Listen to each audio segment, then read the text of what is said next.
Steven Woolfe. Steven, thank you very much. How many hotels have we had today, mate? I mean, you know, we're running out of room, aren't we?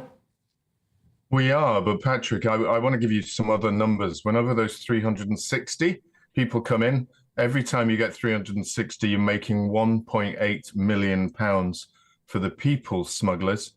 And then you're going to multiply that 360 by £50,000 to the amount that it would cost us every year to have those same people here. So you're going to be looking at, what, £20 million for every 300 odd people that are coming in, if I'm trying to calculate off the top of my head there. So those are the big numbers that you've got to look at. Okay, let's drill down into that then, mate. So I'm from now on, I'm going to look at it in terms of hotels, right? As I've made very clear. I reckon every 4 boats or so is a hotel, right? So that's what happens every single day. And you think what? That for every 300 odd people, it will cost us, roughly speaking, 20 million quid. Is that over the course of their lifetime, is it?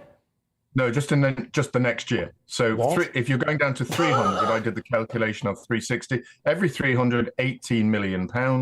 That's what it will cost us the next year for those 300, and it will make 1.5 million for the people smugglers. And that doesn't include the cost of people losing their jobs at whatever hotel it is that they're going to have to live at, the cost to the local economy, because business people can't stay at those hotels. They might have leisure clubs at those hotels that close. That's all happening. And by all accounts, Stephen, they are literally queuing up in Calais. And we know that because they came you could have lined the boats up on Christmas Day and walked across the channel. Oh, absolutely. I mean, I first went to the first camps in Calais in a wet December in 2014 when we paid the French government a couple of $100 million to open up a new camp. 6 months later, I went with the Daily Express to have a look at that same camp. The camp was full. And not only that, they were also filling up the sides of the roads with shanty towns. That hasn't changed since 2014. The French have effectively allowed that to happen since that period of time. There's, occasionally they come and close a camp here and there or shift them somewhere else on. But that is their problem. That is their responsibility.